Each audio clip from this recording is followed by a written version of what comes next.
My parents kicked me out to let my golden sister live there, even though I bought the house. But karma came faster than expected. I, 37F, have spent the last 15 years developing my career as a senior management at one of the leading investment banks on Wall Street. This narrative focuses on my complex connection with my sister Emily, 47F, my parents, both in their late 70s, and a house I recently bought for them that has become the focal point of constant family strife. I have to take you back to the beginning to see how we got here. My parents were in their late 40s when I was born, so I was an unplanned child. My mother would frequently tell me that they already had Emily, who was 10 years old at the time, and that she was more than enough. She did not say this with malice, but rather in a tone that somehow made it worse. She would say, "We didn't plan for you," as she was arranging Emily's extracurricular activities or putting together her college application paperwork. These innocuous comments, which served as a constant reminder of my position as an afterthought in our family, shaped the background of my early years. I might not even be here if it weren't for my maternal grandparents' persistence. My parents saw me as a burden they hadn't requested, but they were thrilled about the possibility of having a second grandchild. I was an afterthought in my parents' lives, and that was evident right away. They had the same ritual every morning when they dropped me off at my grandparents' place. My father would say to my grandfather, "You wanted her," as he got ready to go for work, keys jingling in his palm. "She's all yours." My grandparents' house turned into my true home, a haven where I felt genuinely loved and wanted. They made sure I was fed and taken care of, picked me up from school, helped me with my homework, and took me to the park.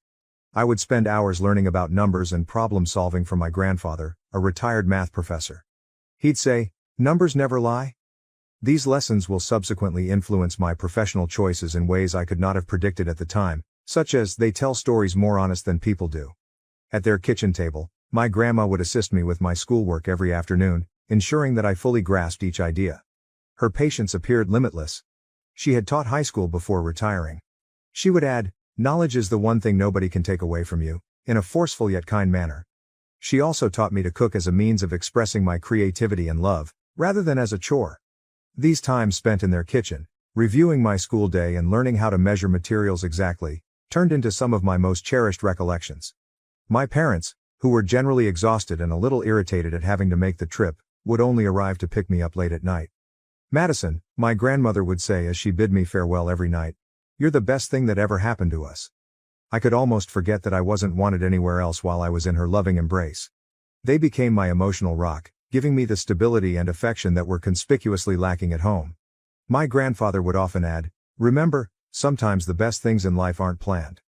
I learned to live as an afterthought in my own home as Emily got ready for her promising future. My sister just pretended that I didn't exist. She wasn't nasty or harsh. She would be lying on the couch, talking on the phone about mails and college applications, totally unaware of me, while I played with my dolls in the corner of our shared living room. The difference between how my parents treated Emily and me was clear and consistent. I would hear my mother's proud voice as she talked about Emily's achievements with family or friends. Emily got straight A's again. Emily made the debate team. Or, Emily got accepted to her dream college. They went to all of her school functions, scientific fairs, and debating contests. They consistently cited, "We're too tired," "We have to work," or "You understand, don't you?" as excuses for their glaring absence from my events. My grandparents took on the role of my cheerleaders, attending every school function with joy and true pride on their faces. I hoped that things at home would change when Emily went off to college. I was the daughter who stayed, and perhaps my parents would see me at last. I was completely mistaken. I went from being invisible to being the housekeeper at the age of 14. My mother would call out to me, "Madison," before I could even put my backpack down after school. "The house needs cleaning. Start with the bathrooms." Emily's chores were taken up by me, along with a number of additional duties. I got to know the washing machine's settings and peculiarities by heart, and it became my daily companion. Cleaning, cooking, and keeping a home for parents who hardly acknowledged my existence seemed like a continuous loop of housework. My father would remark, "You live here. You need to contribute," if I hesitated in the least. "Your sister always did her part." My career progressed from cleaning to cooking by the time I was 14. The shift wasn't gradual. My mother just quit preparing dinner one day. One morning she declared, "You're old enough now. We expect dinner ready when we get home from work." I maintained a stellar academic standing in spite of the taxing domestic responsibilities. My teachers encouraged me to compete in a variety of academic events after noticing my ability for economics and mathematics. In order to help me get ready, my grandfather would dedicate extra time to teaching me complex ideas that were way above my grade level. He would exclaim, "You have a gift with numbers," with pride shining in his eyes. "Don't let anyone tell you otherwise." Dreaming about college was the only way I could get away.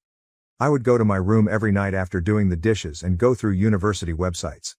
I would see myself traversing several campuses, distant from the never-ending tasks and chilly quiets. I was rewarded for my diligence in school. Despite my household responsibilities, I maintained straight A's, and at the age of 16, I received acceptance letters from a number of prestigious colleges, including some renowned for their top-notch finance programs. Emily's engagement followed. One Sunday afternoon, she bounded in the front door, pulling a tall, smartly dressed man along with her. She let out a squeal. "Mom! Dad! This is James, we're getting married." You would believe that someone had just declared their lottery victory. With my mother sobbing with happiness and my father already taking out his phone to call family, my parents literally sprung from their seats. "We'll cover everything," my mother exclaimed as she gave Emily a hug. "Our first daughter's wedding has to be perfect." For months, our home was occupied with wedding preparations. Every discussion centered on guest lists, venues, and flowers. With expensive outfits, high-end vendors, and everything at the top end, money appeared to flow like water. Despite attending the wedding, my grandparents didn't appear to enjoy the extravagant decor. My grandfather merely shook his head at the champagne fountain, and I saw my grandma scowl at a sculpture that most likely cost more than a semester's tuition at college. However, they likely already knew what was going to happen, so they kept their opinions to themselves. I gave my parents the wonderful news while sitting at our dinner table with 3 envelopes spread out in front of me on the day I received my acceptance letters. My heart was pounding. "That's nice," my mother murmured, without raising her gaze from her meal. "But we can't pay for it. We spent all our savings on your sister's wedding. Even took out a loan for it. There's nothing left for college." I stumbled and said, "But you paid for Emily's college." Scarcely raising my voice above a whisper. "That was different," my mother said in a condescending tone. "We saw potential in her." The ensuing hush was deafening. "You should get a job, save up some money, and take out student loans. That's what responsible adults do," my father said in between sentences. I had never before dared to leave the table without being excused.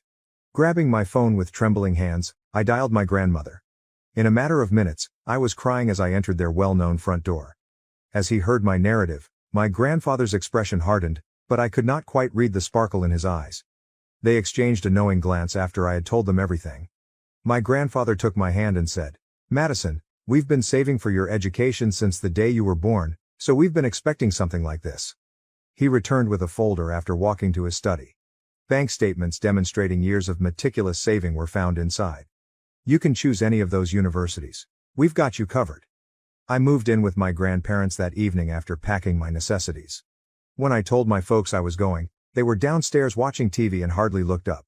My mother said, "Whatever you think is best," while keeping her gaze fixed on the TV. Did I hear the relief in her voice? The years that followed were revolutionary. I decided to enroll in one of the best business schools to study financial analysis. My passion in doing things correctly was maybe prompted by witnessing my parents' poor financial management. My zeal and innate financial skills were noted by my lecturers. Before long, I was staying after class to talk about difficult financial ideas. Someone other than my grandparents saw possibility in me for the first time in my life, real potential. I obtained esteemed internships at significant financial institutions during my time in college. Every summer presented fresh possibilities as well as difficulties. Senior managers were impressed by my analytical abilities and meticulousness. During my performance review at Morgan Stanley, my supervisor said, "You've got a natural instinct for this. We'd love to have you back next summer." With the exception of calls with my grandparents, I kept my head down and concentrated on my schoolwork, hardly thinking about my family. I was hired by one of the city's leading financial firms after I graduated. I never would have imagined earning the starter pay. I located a small, clean, and secure one-bedroom apartment. I was thankful every morning that I didn't have to make breakfast for anyone but myself. As I poured myself into every new challenge, my career took off, and I received bonuses and promotions that I could never have dreamed of when I was younger. I advanced to a senior role in 5 years, overseeing intricate portfolios and fostering significant client connections. Within the industry, I became known for my strategic thinking and analytical accuracy. Every accomplishment felt like a subliminal affirmation that my parents had misjudged my abilities. In the meantime, I discovered from my occasional chats with my grandparents that Emily's marketing profession wasn't succeeding as she had intended. James, Emily's husband, struggled to maintain a career. They were begging for money from my parents all the time. My grandma told me in one of our weekly conversations, "Your mother emptied her retirement account last month to help them with rent. They just can't say no to her." After a year, things deteriorated. Even with our parents' assistance, Emily and James were no longer able to pay their rent. They and their twins, who are 7 years old, returned to my former bedroom. My parents, who had previously been really pleased with Emily's abilities, suddenly had to provide for her whole family in addition to their golden child. I maintained my distance, concentrating on developing my own life and profession. Every bonus, promotion, and successful transaction served as a subliminal affirmation that I wasn't the failure my parents had predicted me to be. I had substantial investments and money by my mid-30s, which included enough for a down payment on a home of my own. Then everything was different. My grandfather died unexpectedly after suffering a severe heart attack. It was a tragic loss. He was the father figure who had supported me when no one else did, and he had been more than just a grandfather to me. After that, my grandma, who had spent more than 50 years with him, seemed to lose her spark. She followed him less than 2 months later. In every significant sense, they had been my biological parents, and suddenly they were no longer with me. Behind me at the funeral home, I heard my mother's voice while I was setting up my grandmother's funeral. "Madison, do you want some help with the arrangements?"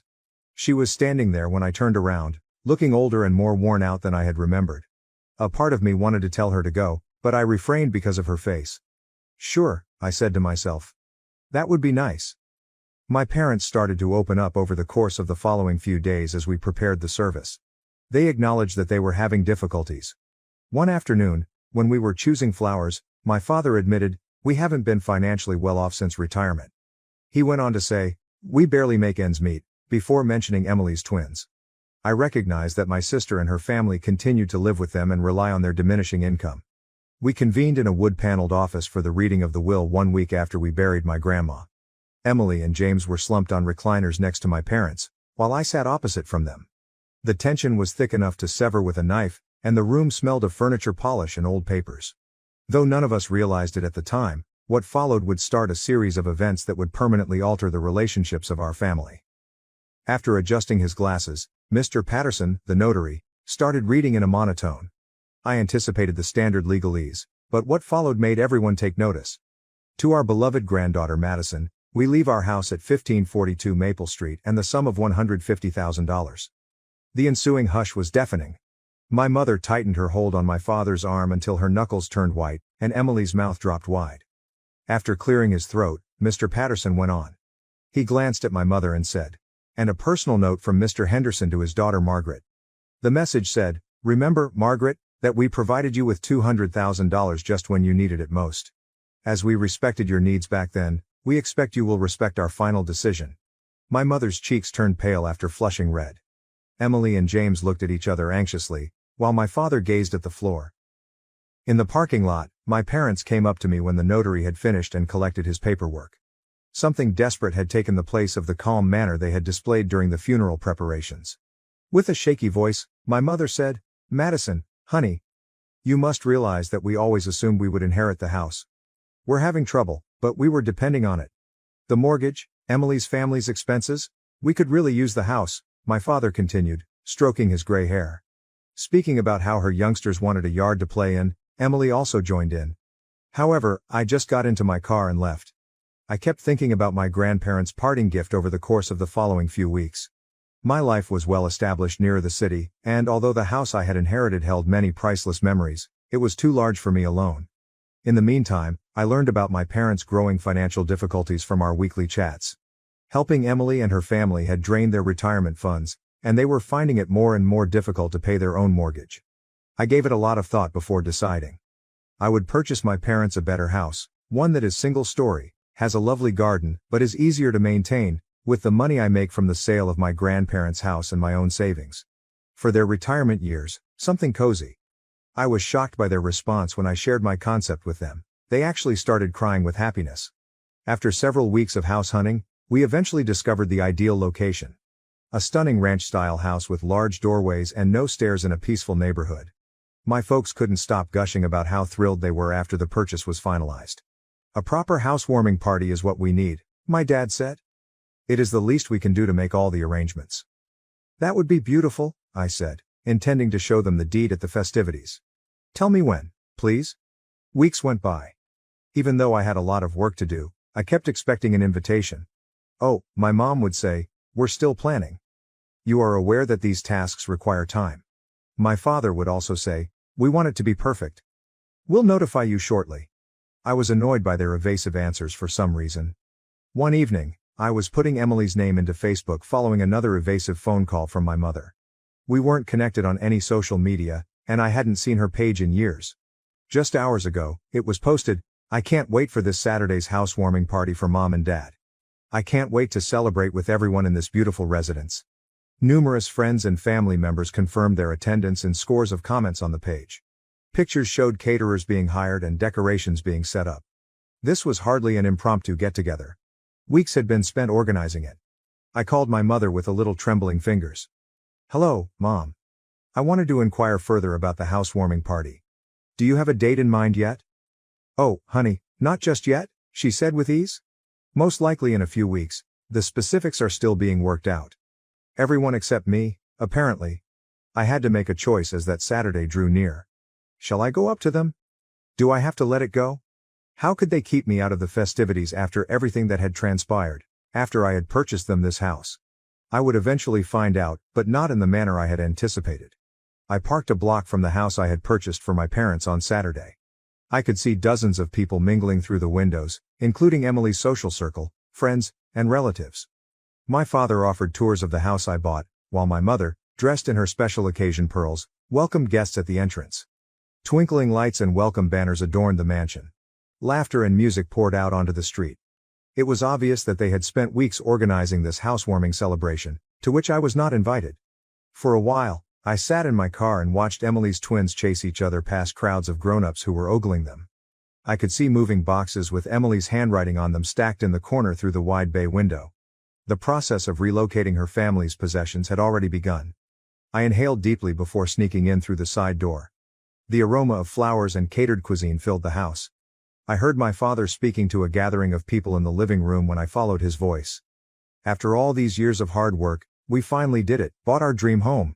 My mother excitedly added, don't forget about Emily. She helped so much with the down payment. Such a wonderful daughter, always thinking about family first. Unlike some people, she went on. In response to a question about me, she said, our younger daughter hasn't helped us at all. Too busy with her career to care about family. Heat sprang to my face as I stood in the doorway. Everyone jumped when I said, actually, I think you've got that backwards. There was a dead silence in the room. My dad was the first to recover, grinning tightly. Madison, what a surprise. Especially since you forgot to invite me to the housewarming party for the house I bought, I said as I entered the room. The quiet grew longer. His shoes quickly piqued Emily's husband's curiosity. Inquiring as to why everyone appeared so distressed, one of the twins pulled at Emily's sleeve. You bought it, yes, but it's ours now? You can't expect eternal gratitude, my mother said with a hint of abrasiveness. With the heads nodding around him, my father added, that's right, gaining confidence. And frankly, you're not welcome here. This is a family gathering. And Emily and her family will be living here too, my mom said. They've already sold their house, it's all arranged. The twins need a stable home. I extracted a folder from within my bag. I remarked, you seem to be confused about something, and held out the ownership and deed documents. This house belongs to me. I never signed it over to you. The color of my mother's face changed from pale to ashen. My father began to ramble on about his responsibilities to his family. Emily's self-assured grin broke when she became aware that her preparations were failing. Despite my shaking palms, I continued. I was planning to give it to you tonight, maintaining a firm voice. I thought this could be a fresh start for all of us. Instead, you've shown me nothing has changed. When my mother said, you can't do this, her voice became a screech. We're your parents. No, I said softly. You're just the people who gave birth to me. My real parents, my grandparents, taught me that family means more than blood. They also taught me about finances, which is why I own this house and you don't. I turned to speak to the astonished visitors. I'm sorry, but this party is over. This is my house, and I'm asking everyone to leave. My parents, Emily, James, the twins, and all of their guests departed in tears. From the porch, I observed them driving off one by one until the street was deserted. In the yard, the ornamental lights continued to sparkle mockingly. Inside, half-empty drinks and discarded food plates covered every surface. The house, which was supposed to be my gift of reconciliation, ended up being the last straw in our relationship. A few weeks later, I found out that they had purchased an apartment using the proceeds from the sale of their previous home. 3 generations crowded into a 2-person apartment when Emily, James, and the twins moved in with them. They tried calling me all the time at first. Their voicemails varied between angry accusations. "You've become so heartless, just like your grandparents warned us you would." And guilt-tripping, "How could you do this to your own family?" I disabled their social media accounts, emails, and phone numbers. As a reminder of everything that went wrong in our family, the house is now empty. I have an appointment with a real estate agent tomorrow. It's not worth attempting to cure everything. Like old photos in a dusty album, some relationships are better left in the past. When I eventually have kids of my own, I've made a self-promise that they won't ever need to win my affection or vie for my attention. In contrast to my parents, I will love my kids just as much and without conditions, just as my grandparents loved me. Every heartbreaking reality about my family was exposed that Saturday night. I had not been invited to the housewarming celebration my parents were throwing when I arrived at the house I had purchased. Dozens of visitors, catered food, and, most telling of all, moving boxes with Emily's handwriting strewn around were all visible through the windows. My father proudly declared, "After all our hard work, we finally bought our dream home," as I sneaked in through the side entrance. In her comments, my mother praised Emily for allegedly helping with the down payment. She dismissed inquiries about my absence by saying, "Oh, Madison's too focused on her career to care about family." The incident encapsulated every insult I had experienced as a youngster, every instance of favoritism toward Emily, and every instance in which I had been regarded as an afterthought. I had never before experienced such clarity as I stood in the doorway, witnessing my parents rewrite history by preparing to relocate my sister's family onto my land without even asking me. "Actually," I said, causing the room to quiet down, "I believe there was a miscommunication regarding the buyer of this house." I could tell everything I needed to know about their actual emotions from the expressions on their faces. Amazement, humiliation, and then indignation. My mother was the first to recover, her voice piercing with a sense of entitlement. "What's done is done. The house is ours now, and Emily's family needs the space." I took out the ownership documents and the property deed. "No, the house is mine. I never transferred ownership to you. I was planning to give it to you tonight, but clearly, that would be a mistake." "You can't do this," my mother said in a terrified tone. "We're your parents, we have rights." "The only rights you have," I said quietly, "are the ones I choose to give you. And right now, I'm choosing to ask everyone to leave my property." Following that, there was a frantic evacuation, with guests rushing out with plates of food still in hand, Emily's twins sobbing in bewilderment, and my father trying to maintain some dignity while guiding people to their cars. "How could you do this to your own family?" was my mother's final attempt at manipulation, but it failed against my newfound determination. The 5 of them were crowded into a tiny flat in the weeks that followed. The messages began right away. My father demanded a re-examination, Emily begged with tears for her children's stability, and my mother accused me of cruelty. They were all blocked by me. The vacant house served as a reminder of what might have been, a new beginning, an opportunity for peacemaking. Rather, it served as the impetus for my ultimate separation from a family that had never fully embraced me. A month later, I sold it and used the money to fund my own future. Some asked if I would ever try to mend those bridges or forgive them. However, I came to understand that forgiving does not always entail letting harmful people return to your life. Forgiving oneself for leaving can be necessary at times. Before putting away the old wedding picture of my parents, I promised my future children that they would never experience the anguish of conditional love, the hurt of being compared to a sibling, or doubt their position in the family. With me, the cycle of partiality and emotional blackmail would come to a stop. Emily's twins were playing in the tiny courtyard when I last drove by my parents' apartment complex. I briefly experienced sadness, but it was for the relationships that never truly existed in the first place, not for the ones I had lost. My grandparents taught me that a true family is based on love, respect, and support for one another, despite the belief that blood is thicker than water. I take their lessons with me as I start this new phase of my life. Love ought to be freely given rather than demanded. Family is more than just genetics. Walking away is sometimes the healthiest course of action. I didn't open my mother's last unread mail, so I erased it. Any defenses or charges it included were no longer relevant. At last, I had discovered how to put my own value ahead of their conditional approval. Their kind of familial devotion has no place in the life I'm creating now. New opportunities await us in the future, free from the burden of attempting to win affection from those who are unable to freely give it. I learned what true family looks like from my grandparents. I'll build that kind of family for myself someday. One based on respect for one another, unconditional love, and the knowledge that each individual is equally important. At long last, the chapter of being the family afterthought is over. Being the author of my own life is only the beginning of my journey. Thank you for watching. If you haven't subscribed yet, please do so and hit the notification bell to stay updated with more shocking real-life stories happening around you.